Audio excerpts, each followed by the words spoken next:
саясат, экономика, маданият. Бул биздин турмуш. Жашоо агымынан артта калбай, күндөлүк жаңылыктарды, коомдогу ар кыл окуяларды бул программадан талдайбыз. Иш күндөрү саат 8:20 баштап, Күн чабыт. Кутман таңыңыздар менен урматтуу Марал радиосунун угармандары жана көрөрмандары, сиздер Күн чабыт программасын угуп жана көрүп жатасыздар.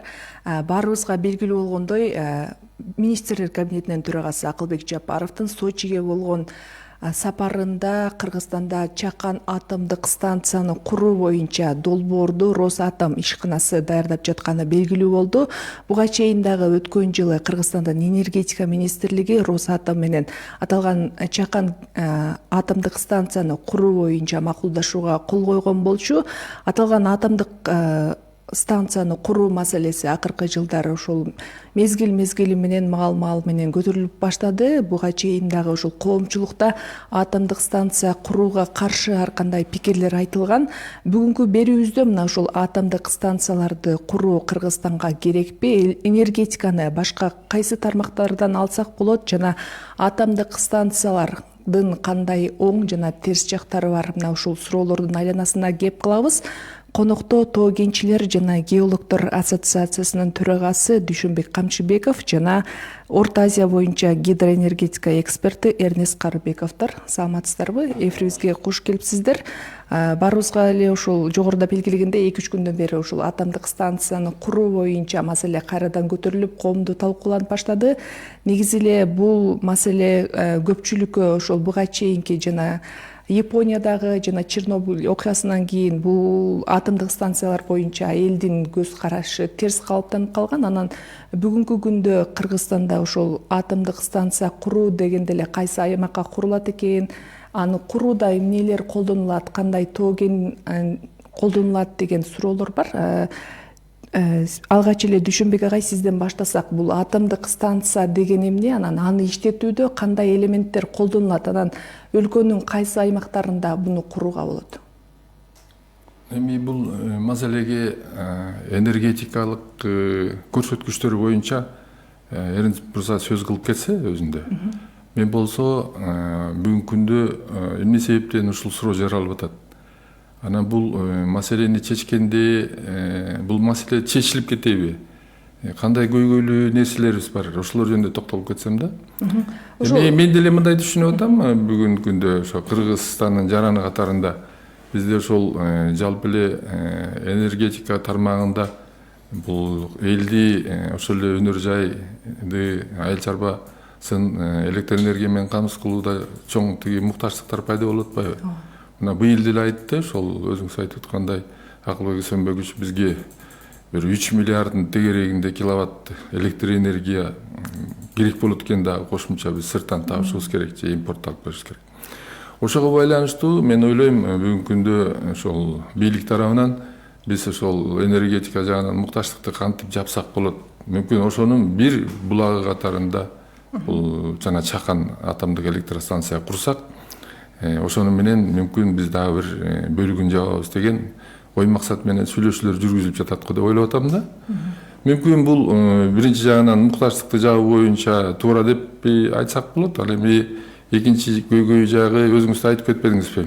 Бул ошол жана Японияда Фукусимадагы болгон чоң авария, анын кесепеттери, андан мурун Союздун учурундагы ошол жана Чернобылдагы авария, анын кесепеттери бүгүнгө чейин мисалы жоюлган жок да, бүгүнгө чейин деле бар да. Анан кийин бул атомдук станция бул толугу менен 100% эч кандай зыяны жок болот деген нерсенин эки жагдайы бар да. Мүмкүн чындыгында зыяны жоктур. Баягы коопсуздук эрежелерин пайдаланып иш алып барса стандарттары менен мүмкүн эч кандай зыяны жок иштей берер. Ал эми экинчи жагы мүмкүн ушул баягы чоң катуу жер титирөө болуп кетеби, же ар кандай себептер болуп кетеби, ошого байланыштуу же өзүнөн авария болуп кетсе, анда анын кесепеттери кандай болот? Мен түшүнүгүмдө бул Чакан атомдук станцияны ушул чүй жергесинде эле курулат болуш керек да. Башка жака курууну деле мен түшүнүгүмдө энергетиктер айтат болуш керек. Кажети жок деп ойлойм да. Бирок бүгүнкү күндө эң көйгөйлүү маселе мындай да. Бүгүнкү күндө бул Чакан атомдук станция болгон күндө дагы муну биз сырье менен камсыз кылышыбыз керек да. Уран менен, сырье менен камсыз кылышыбыз керек. Бүгүнкү күндө бизде мисалы Кыргызстанда урандын кендери барбы? Бир жагынан токтолуп айтып кете турган болсок, Сайыздын учурунда бизден ошол эле Минкуштан чыккан, Казы Сайдан чыккан урандын жардамы менен биринчи СССР маалында атомдук бомба жасалган деп айтылат да. Бирок биз баягы Тоо кен тармагында иштеп аткан адамдар болгондон кийин ошол эле Минкуш жергесиндеги, Казы Сай жергесиндеги, ошол эле мисалы Майлы суу, Шакаптар деген жердеги урандын кендери иштетилип бүткөн. Ал жерде урандын баягы калдыктары калган өзүнчө. Бүгүнкү күндө ошол калдыктарды кайра иштетиш үчүн көп акча каражаттары керек биринчиден. Анан экинчиден алар баягы тоо кыртышына байланыштуу, горно-геологический условия деп коебуз. Ошого байланыштуу өтө оор шартта калган кендер да, запастары. Алардын көлөмдөрү деле өтө эле аз да, өтө эле аз. Анан ал кендерди иштеткенге бүгүнкү күндө экономикалык жактан дагы мындайча айтканда пайдасы жок да. Дагы бир кен жөнүндө сөз болуп айтылып кеткен, ал боюнча силердин студияда да сөз кылганбыз. Бул жерде жана Кемин жергесинен өткөндөн кийин Орто Токой суу сактагычынын жанындагы жайгашкан кенибиз бар ал жерде. Ошол кенди бир кезекте Кызыл Омпул деп аталган жер. Ошондо иштетебиз деп россиялыктар тарабынан, анан эл дагы жок, биз каршыбыз деп чыккан. Биз да өз адистер өзүбүздүн оюбузду айтканбыз. Себеби ал жерде Кызыл Омпулда жайгашкан урандын кени ал бир 7 участокко жайгашкан да, бөлүнүп ар кайсы жерде. Бирөөсү ошол жана Кубакы белине чыгып бараткан жерде болсо, экинчиси болсо Орто Токой суу сактагычынын жээгинде болсо, үчүнчүсү Орто Токой суу сактагычынын астында, төртүнчүсү болсо ошол жерде жана Кубакынын белине бурула турган айылдын үстүндө эле жайгашкан. Дагы бирөө болсо балыкчынын жанында жайгашкан. Бөлүнүп жайгашканда аларды ар кайсы жерде бөлүп иштетүүнүн да кажети жок да. Ошол эле мисалы Ташмойнок деген Кызыл Омпулду биринчи иштетебиз деген жери участогу. Ал жерде 3,5 миң тонна уран бар деп эсептелинген, бирок аны толугу менен иштетиш үчүн ошол жердеги өткөн высоковольтный линияларды алып жылдырыш керек болчу. Ошол Кубакыга чыгып бараткан трассаны дагы алып жылдырыш керек болчу. Ушундай көйгөйлүү маселелер бар да. Ошого байланыштуу бүгүнкү күндө мисалы биз адис катарында айтат элек, бизде сырье маселеси өтө тартыш жок.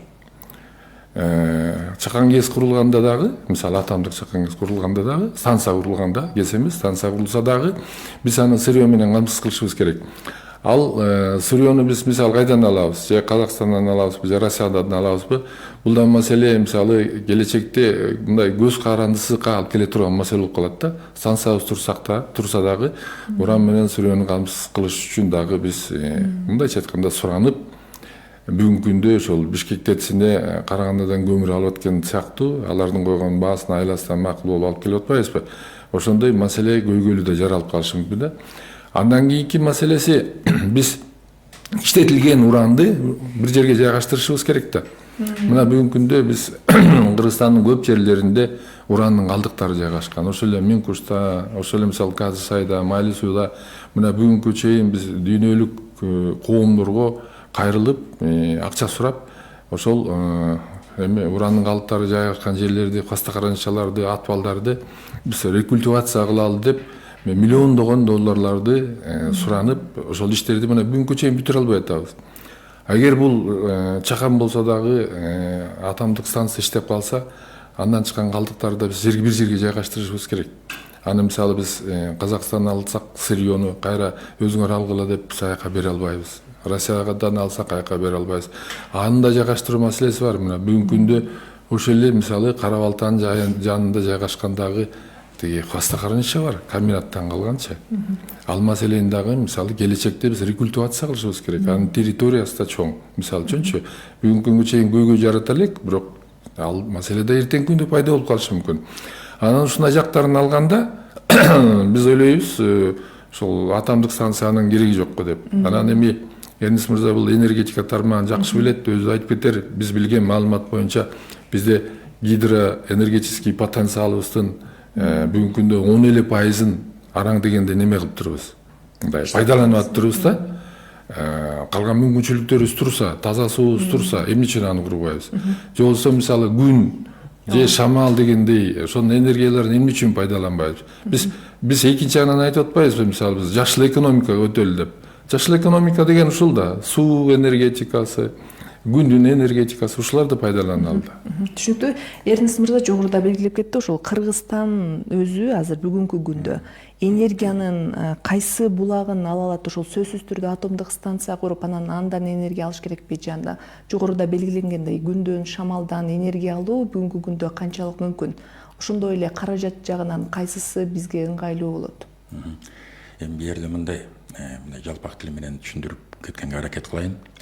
Атомдук электростанциялар болсо, азыркы дүйнө жүзүндө атомдук электростанция иштеп аткан атомдук электростанциялардын 95% 3-чү поколениядагы реакторлор менен иштейт да. 3-чү поколения реакторлор булар жанагы малых нейтронах дейт, орусча айтканда. Ал эме жанагы отработанное ядерное топливо, ошол ядролук отундун калдыктары аябай көп көлөмдө чыгат да, алар иштете алышпайт. Анан ошол бул байкема айтып кеткендей эле аны болсо утилизация кылыш керек. Утилизация аябай кымбат түшөт. Бизде жерибиз да жок. Муну да эсепке алыш керек. Анан азыркы сунушталып аткан жанагы модулдук чакан атомдук электростанциялар, булар болсо 4-чү поколениягө кирет деп атышат. 4-чү поколения болсо на быстрых нейтронах, бат жүргөн нейтрондор менен иштейт. Анан бир 10-12 жылга бир жанагы отун салып койсо, ядролук отунду салып койсо, уран болобу же башка эмелер болобу, анда 10-12 жыл иштейт экен. Бирок жанагы калдыктарын дагы иштетип чыгат экен да. Жанагы 3-чү поколениядагы көп көлөмдө чыккан отход, отработанное ядерное топливодан кичине азыраак чыгат экен. Бирок бул баары бир эме отход бул болсо көйгө чоң кооптуу нерсе да, чоң кооптуу нерсе. Эң биринчи кооптуу нерсе бул бир. Экинчиден дагы мындай психологиялык жактан дагы көп мындай адашуу бар да. Эгерде чакан болсо, демек көп кооптуу эмес болот деген эме. Ал да туура эмес. Баары бир кооптуу. Анан бул анан баасы дагы да электроэнергиянын мындай энергетикада мындай эме бар да, мындай закон бар да. Эгерде чоң электростанцияны курсаң, 1200 мегаваттык станцияны курсаң, же ошол эле бир станцияны, же ошол эле 1200 мегаватты ар кандай блоктор менен, модулдар менен курса, 10 эсе кымбат түшөт. Демек, эгер чоң станцияны курам десең, бир станцияны куруш керек да. Андан кийин жанагы эмелерди айтып кеттик, жана отработанное ядерное топливо деп. Андан кийин эме бизде болсо кыргыздар ушундай эл экенбиз, биз модага аябай эме бат көнөткөнбүз да. Шамал десе шамал, же күн десе күн, эме атомдук электростанция деп. Анан жанагы айтып атпаймынбы? Дүйнө жүзүндө 5-чи поколениядагы атомдук электростанциялар азыр изилдөөдө. Аякта болсо бүт жанагы калдыгы жок. Ошо ядролук эме калдыгы жок. Эме ишти алып барган электростанцияларды ошону изилдеп атышат да. Биз болсок мындай. Биз болсок башка мамлекеттер эмеспи, могу Япониядачы. Японияда болсо 96% энергетиканы ташып келишет. Өздөрүндө бир чоң гидроэлектростанциясы бар. Андан калгандар болсо жылуулук электростанцияларда, жылуулук электростанциялар анан атомдук. Аргасынан атомдук электростанциялар куруп атышат алар өздөрүнө. Анткени ресурстар жок. Же биз Армения же Беларустар эмеспиз. Алардагы атомдук электростанциялар бар, куруп атат Белоруссияда. Анткени алар болсо 100% ресурстар, энергия ресурстары менен көз каранды. А бизде болсо эмне? Суубуз бар, көмүрүбүз бар. ошо менен биз өзүбүздүн электростанцияларыбызды өзүбүздөн чыккан ресурстарга таянып, арзан ресурстарга таянып, ошол электростанцияны курсак, анда биз мындай экономикабызды дагы батөөрүндүрсөк болот. Арзан болуш керек да, электроэнергия. Андан кийин жанагы сунушталып аткан модульный блоктордун эме баасы айтылган жок да, аябай кымбат түшөт. Бул болсо экинчи проект болуп атат, Росатомдун экинчи проекти. Муну болсо жаңы эле лицензия алышып, бул атомный энергетикадагы МАГАТАга кирет да.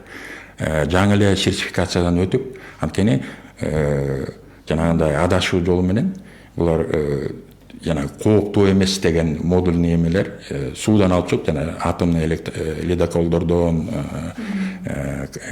кемелерден алып чыгып, анан кийин азыр ушул наземный жерде иштей турган модульный эмелерди коебуз деп, азыр Россия биринчи ушундай проектин долбоорун Якутияга коюп атышат, жаңы эле башташты. Анткени аяка болсо зымды тарта алышпайт. Чубалгыларды аябай эме да, оңой эмес. Суу. Анан ошон үчүн ошол жака коебуз деп, ошол жакта биринчи долбоорун эметип, экинчи долбоорун Кыргызстанга алып келебиз деп атышат. Биз болсо ошону дагы эске алышыбыз керек да. Баарын эле бизге жарайбы, ыңгайсызбы, ыңгайсыз эмеспи, баарын эле биз ала бербешибиз керек да. Ошонун алдында эмне турушу мүмкүн? Буга чейин ошол Өзбекстанга курабыз деп дагы, бирок Өзбекстанда көп жылдан бери кайра проект токтоп калыптыр да, долбоор. Анан буга чейин дагы ошол Советтер Союзу мезгилинде Кыргызстанда көп жер титирөө болгондуктан ошол Кыргызстанга атомдук станцияларды куруу маселеси көтөрүлүп, кайра токтотулган деп айтылат да. Негизи ошол биздин жаратылыштык шарт буга жооп береби? Анан Орусия эмне үчүн Кыргызстанды тандап алышы мүмкүн? Еще бул долбоор өзүңүз жогоруда белгилеп кеттиңиз, бул модулдук болуп, эч кандай текшерүүдөн өткөнбесе долбоор буга чейин. Мына экинчи долбоор болуп атат да, биякта. Якутияда жаңы курулат деп айтып кеттим. Бу жерде мындай. Бул орустар айтат, ничего личного, только бизнес дейт. Булар болсо рынок издеп жүрүшөт. Росатом рынок издеп жүрөт. Ошол жанагы модульный электростанцияларды чыгарып алып, аларда даяр болчу да, кемелерде иштетип, анан кийин азыр аны болсо жердин үстүндө иштетебиз деп, ошондой эле чакан атомный электростанцияларды. Анан ошол бир жерге жайгашыш керек да. Ошон үчүн анан кийин ошондой мына бизде издеп атышат. Өзбекстан эгерде алар чоң электростанцияны курабыз деп анан кийин баш тартышты окшойт.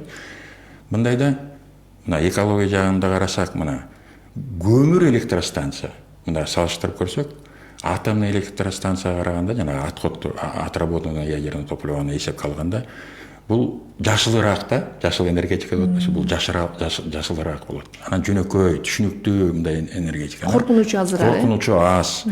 Анан дагы айтып кетерим, мындай дүйнө жүзүндө мындай туура эмес, мындай адашуу мындай саясат жүрүп атат да. Биз адамзат, биз ааламдагы температурага түз таасири берип атабыз, көмүр жагып депчи. Мунай жагып, көмүр жагып түз таасир берип атабыз. Бул калп жомок, анткени адамзат адамзаттын буга тиешеси жок, бул жараткандын эле иши. Жараткан. Мына биздин Бишкек жылуулук борбордун иштеши, эмне биздин азыр Кыргызстанда кургакчылыкка эмне тиешеси барбы? Ошондой эле да. Ошон үчүн мындай да, биз болсок башка электростанцияларды карабай, мындай модага киргенчи. Анткени мына Европа өзүнүн экономикасын көмүр менен көтөргөн да, көмүр менен, металл менен да, француздар менен немистер. Анан алар түгөнүп калса, анан кийин түгөнүп, анан кымбат түшүп калса, анда биз өзүбүздүн көмүрүбүздөн отказ беришибиз керекпи, демек. Же Австралия көмүргө аябай бай өлкө, алар эмне көмүр каспай калыштыбы, же көмүр сатпай калыштыбы башка жака. Ошон үчүн бу жерде жанагы маселе бу жерде мындай турат да, жөнөкөй эле кызыкчылык. Алар болсо өздөрүнүн товарын, продукциясын бул жерге сатыш керек болду. Кымбат түшөт. кымбат түшкөндө ким алат ал электроэнергия? Мына байке айтып кеткендей эле мындайда бир эл бар жерге же мындай өндүрүш бар жерге коюш керек да анычы. Ана бизде чоң шаарлар дефицит, мына энергетика боюнча дефицит. Бул биздин Бишкек, Ош жана башка мындай чоң эме шаарлар да. Ошон үчүн бул дагы аябай кооптуу. Анан кымбат жанагы отходдорду утилизация кылганда кымбат түшүп калат. Ошон үчүн бир эмеси бар экен, мындай жакшы окуп калдым да. Эми интернеттен маалыматты интернеттен алып атпайбызбы? Бул долбоор боюнча. Эски айтылып кеткенде эски биз баягы Советтер Союзунда калган биздин хвостосохранилищаларды рекультивация кылабыз деп атат. Кылышат экен да. Рекультивация кылышса анда жакшы, бирок ал долбоорду өзүнчө караш керек да. Анткени Россия өзү айткан, биз Советтер Союзунун правоприемниги болобуз деп. Ана правоприемник болсоңор, анда бүт отходдордун баарын рекультивация кылып, силер ошого өзүңөрдүн салымыңарды кошушуңар керек деп. Анан биз андан тышкары биз суунун башында турбайбызбы? Бул ВВР деп коет, жанагы суу менен эме муздатат да. Анан биз суунун башында турабыз. Суунун башында бизде төмөн дагы жайгашкан өлкөлөр бар. Ошонун баарын жакшылап мындай изилдеп, анан эмечсе болмок да. Мамлекет болсо мындай биздин жаштардай эмеспи, модага кызыгып, тиги жакшы экен, бул жакшы экен деп. Мамлекеттин стратегиялык пландаштыруу, башкаруу болуш керек да. Жөнөкөй эле бир туруп муну жасай болуп, бир туруп тигини жасай болуп дебей, стратегиялык пландаштыруу иш алып барыш керек. Түшүнүктүү. Түшүнбек агай, ошол кайра экология маселесине келсек, жогоруда өзүңүз белгилеп кеттиңиз, ал калдыктарды иштетүү аны үчүн биз көбүнчө ошол башка өлкөлөрдөн жардам сурап келебиз депчи. Негизи эле ошол калдыктарды иштетүүдө Орусия жардам бере турган болсо, ошол долбоорду Кыргызстанга орнотууга турабы? Мисалы үчүн алар биздин ошол калдыктарды рекультивациядан өткөрсө, анан биз аларга ошол атомдук станция куруп берсек, ушул барабар болобу же ордуна дагы башка нерсе сураш керек болобу? Калдыктарды иштетүүдө, кайра иштетүүдө кандай каражаттар керектелет? Анан бүгүнкү ошол жалпы калдыктардын экологияга тийгизген таасири кандай болуп атат? Эми бүгүнкү күндө бул маселе көп жылдан бери көтөрүлүп келүүдө. Биринчи кезекте ошол Эрнст мырза айтып кеткендей, Россия правоприемник болуп, бүгүнкү күндө ошол Минкушта жайгашкан, Кадысайда жайгашкан урандын калдыктары жайгашкан жерлерди биз хвостохранилище деп айтып коебуз. Ошол жерлерди рекультивация иштерин жүргүзүп атышат да. Мындайча айтканда, Кадысайдагы иштер аяктап бүткөн, Майлуу сууда дагы иштер жүрүп атат. Минкушта дагы ошол рекультивация иштерин бүтүрүп атышат да бүгүнкү күндө. Эми бизде мындай да, ал жерде миллиондогон тонна калдыктар бар. Аларды биз кайра иштете албайбыз бүгүнкү күндө. Анткени ошол Союз учурунда да иштеткенде дагы эми экономикалык жактан өзүн акташ үчүн бир определенный бир содержаниясы болуш керек да. Ал жерде проценттик содержание менен эсептелинет. Ошол кезекте дагы биздеги жайгашкан урандын кендеринин содержаниялары өтө төмөн болгон. Бирок дүйнөлүк шартка байланыштуу ошол кезекте кооптуу болуп турганда, Америка өзүнүн биринчи атомдук куралын даярдап, Советтер Союзу баягы кечүү маселеси менен тезинен ушундай чалгындоо иштерин жүргүзүп, уран жайгашкан кендерди тапкыла деп, анан ошол Кыргызстандан табылып атат, ошо Минкуштан табылып, Кадысайдан табылып, Майлуу суу, Шакаптар деп ошол жерлерден иштетишкен да. Ал калдыктарды бүгүнкү күндө иштетилип бүткөндөн кийинки содержаниясы өтө төмөн. Аларды ошол биринчи Минкуштан переработка кылып, анан кийин бул Төбө ашуу жолунун салынышы дагы биринчи кезекте ошол уранды иштетүүгө байланыштуу болгон да. Ошол Минкуштан Жумгал жергеси, Кочкор, анан кийин көлдүн бетки жээги менен, анда Кубакынын да жолу да жок болчу да. Жээги менен, суунун жээги менен анан чүйгө алып келип, анан Кара-Балта алып келип, Кара-Балтадан почтовый ящик деп анан ошол жерден иштетишкен да. Ошол жолду кыскартыш үчүн анан Төбө ашуу жолду салышкан да. Бул деген баягы секреттүү түрдө жазылган иш-чаралар болгон да. Бүгүнкү күндө биз ошол костокаранчаларды рекультивация эле кылып атабыз да. Рекультивация маселеси ал айылга жакын жайгашып калган. Ошол кезектеги иштетилген калдыктар ошол айылга жакын жайгашып калган калдыктарды башка алыс жерге алып барып, эми баягы казып, ошол жерге жайгаштырып, үстүн көмүп, сыртына чыкпагандай кылып, радиационный фон өтө жогорку деңгээлде болуп калганда, ошол фонду жоготуш үчүн үстүнөн жаап, рекультивация иштерин жүргүзүп жатышат да. Бүгүнкү күндө Россия келип ошол калдыктарды кайра иштетет, кайра уран өндүрөт деген биз маселеден алысыраак болушубуз керек да. Ана мен дагы башында жана айтып кетпедимби? Мисалы, сөзсүз түрдө ошол уран менен камыс боло тургандай, эгер биздин ошондой объектибиз болсо, сырьёбуз болуш керек өзүбүздө. Сырьёбуз болбосо, биз сөзсүз түрдө көз каранды болуп калабыз. Эртеңки күнү мисалы казак биздин бир туугандарыбыз ошо эле россиялык тараптар дүйнөлүк рынокто баасы өтө көтөрүлүп кетсе, мындай баа менен аласыңар десе, анан кийин Эрнест мырза айткандай, биз ошол баады алып, анан электр энергияны өндүрө турган болсок, ал өтө кымбат келе турган болсо, анда аны ким алат, мисалы үчүнчү. Ошон үчүн мына эң жакын жайгашкан кызыл омпулду иштеткенге болбойт, ал жер ар кайсы жерде жайгашкан депчи. Анан экология байланыштуу дагы шарттары бар. Биягында суу агып турат, ал сууну чүй жергеси толугу менен пайдаланат. Чүйдөн сырткары биз ошол эле сууну Казакстанга да беребиз дегендейчи. Тиягында орто токой суу сактагычы турат, аны булгап алышыбыз мүмкүн. Тиягы балыкчыга жакын жерде участок, ал ысык көлгө жакын. Эң негизгиси биз ошол кезекте да айтканбыз, ошол кызыл омпулда жайгашкан урандын кени бул ысык көлдүк биосфералык территорияга кирип калган участоктор да. Биз аны иштетиш үчүн көп маселелерди чечишибиз керек да. Элди да даярдашыбыз керек, экология маселесин да ойлонушубуз керек. Андан сырткары даярдоо иштерине канча каражат кетиши мүмкүн? Анан бул канча жылды талап кылат? Ошол эле учурда Орусия ушул иштерди канчалык аткара алат? Эми бүгүнкү күндө биз мисалы сүйлөшүү процесстери кандай жүрүп атат, биз аны билбейбиз да. Биз эми баягы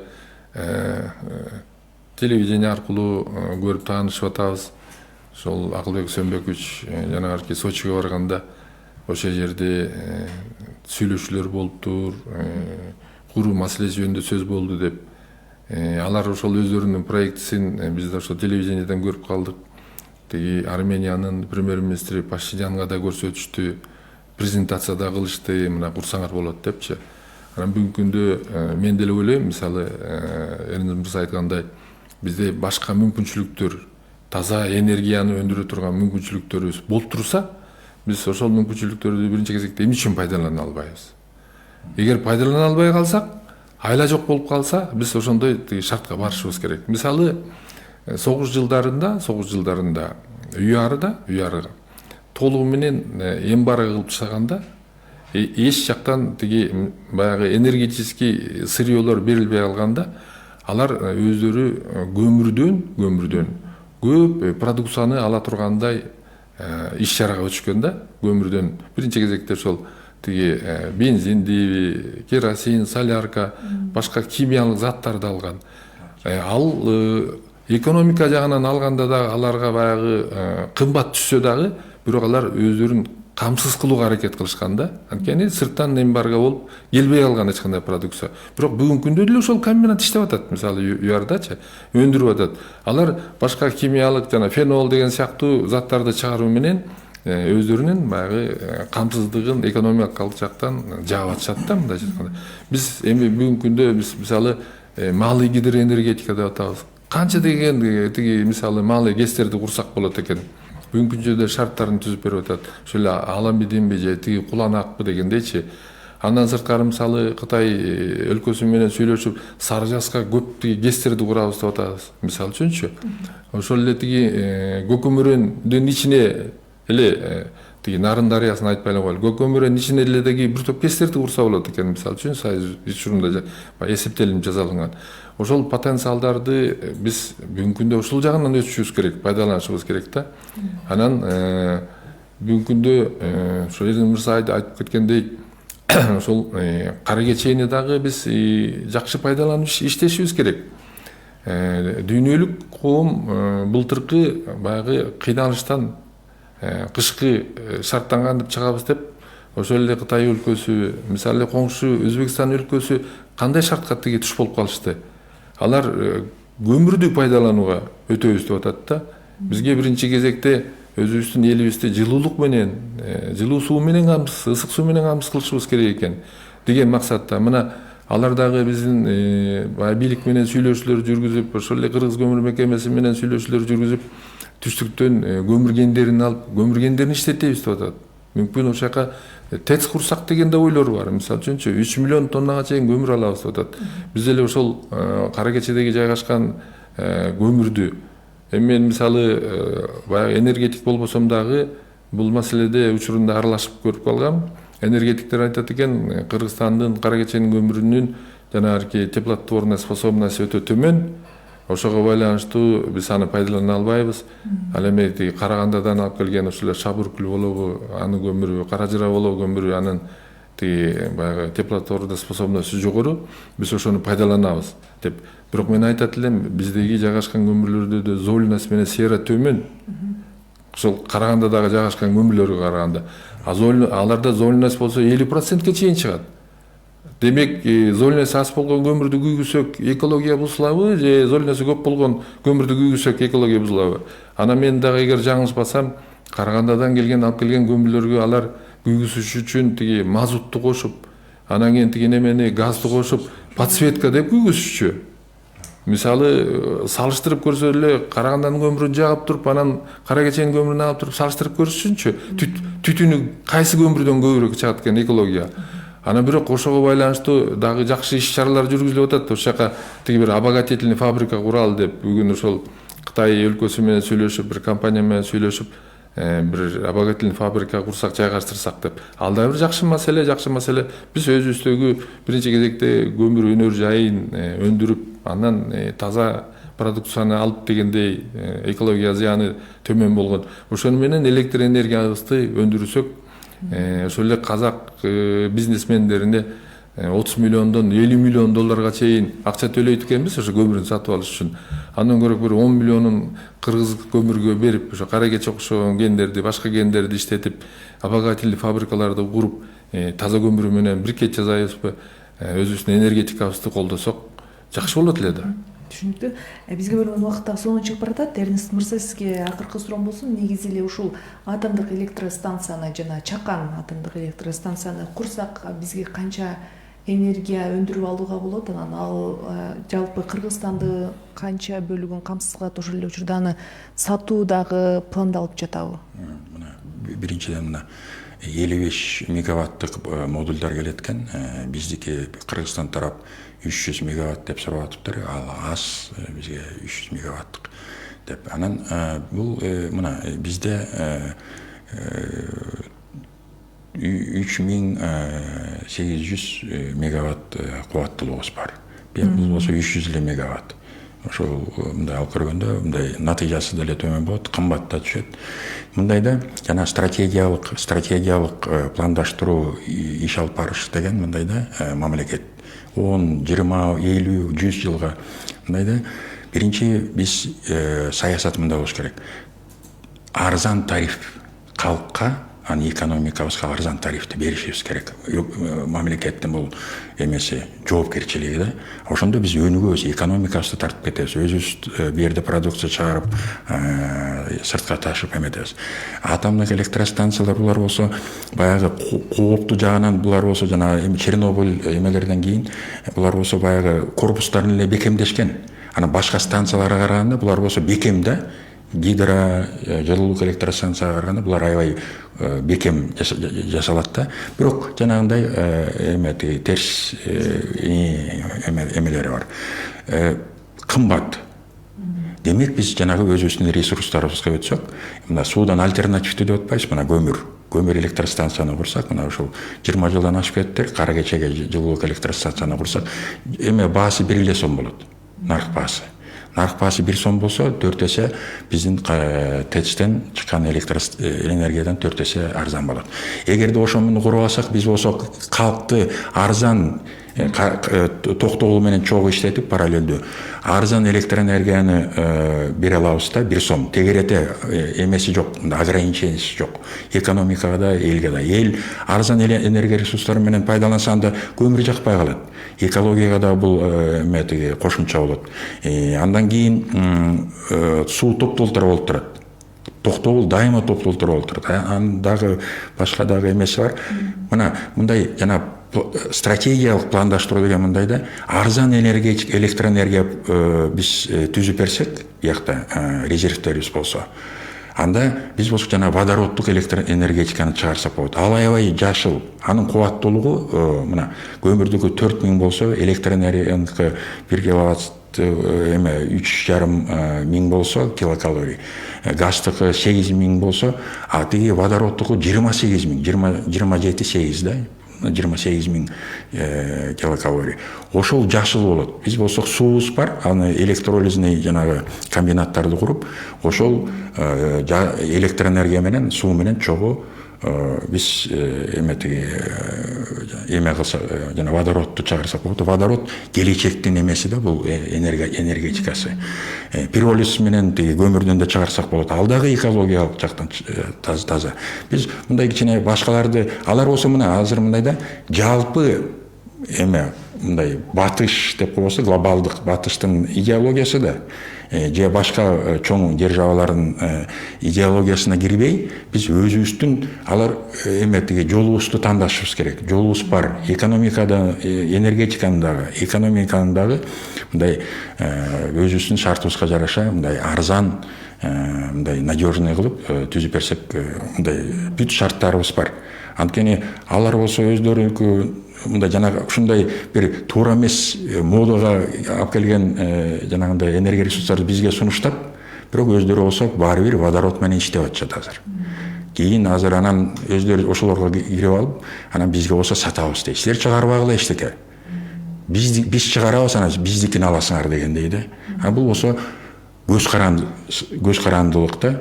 Бул биздин дагы бир жолу айтып кетейин, улуттук баалуулуктарыбыздын эң чокусунда биздин эгемендүүлүгүбүз, суверенитетибиз болуш керек. Биз өзүбүз башка бирөөлөрдөн көз каранды болбошубуз керек деген идеологияны эң башына чокусуна коюп алсак, баалуулуктардын эң чокусуна, ошондо жолдор өзү эле ачылат. Кайсы энергетиканы биз курушубуз керек? Атомдукпу же башкабы? Өзүбүздүн ресурстарыбыз арзан турса, башка кереги эмне бизге? Бир кошумча эле кыскача эле сөз. Биз ошол сиздин студияга келгенде да айтып келип жүрбөйбүзбү, ушу бүгүнкү күндө тилекке каршы ошо тоо кен тармагын өндүрүү боюнча бир программный стратегиялык документ эмес, концепциясы жок депчи. Мына бүгүнкү күндө ошо концепция дагы даярдалды, бирок бүгүнкү күнгө чейин кабыл ала элек да. Ошого байланыштуу биз дагы ушул энергетика тармагы, жалпы эле энергетика кошуп көмүр өнөр жайынын өнүгүшү боюнча бир стратегиялык документ болуш керек да. Биз ушул документ негизинде Эриңиз мырза айткандай иштешибиз керек. Мындай деп айтпашыбыз керек да, бир жылы мына биз өзүбүздүн көмүр менен эле Бишкектесин камсыз кылабыз деп, анан жарым жыл өтүп кеткенден кийин жок, Кыргыздын көмүрү кереги жок экен, биз Казакстандын эле көмүр сатып алабыз дебей, бир программный документ, ошого тиешелүү бекитилген мекемелер, ошол программаны аткарыш үчүн бөлүнгөн акчалар болуш керек да. Ким жооптуу? Финансылык жактан акчалар бөлүнгөн. Биз эгер ошондой иштей турган болсок, бизде сырөө жагынан баардык жагынан мүмкүнчүлүктөрүбүз бар.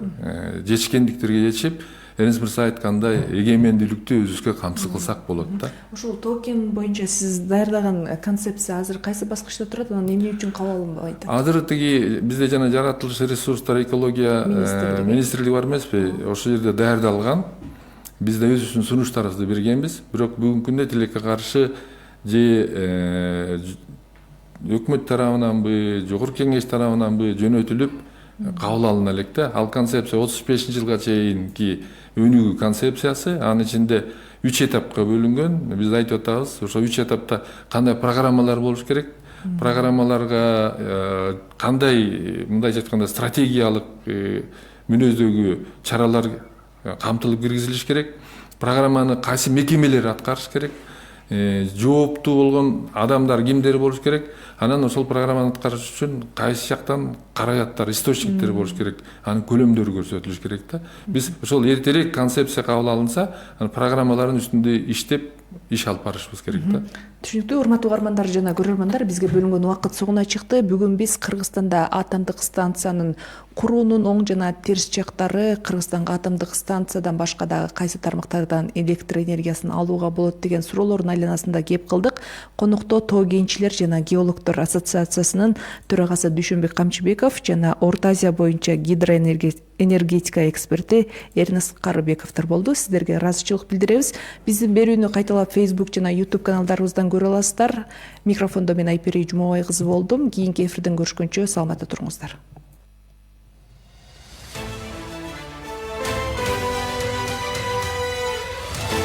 Коом, саясат, экономика, маданият. Бул биздин турмуш. Жашоо агымынан артта калбай, күндөлүк жаңылыктарды, коомдогу ар кыл окуяларды бул программадан талдайбыз. Иш күндөрү саат 8:20 баштап. Күн чабыт.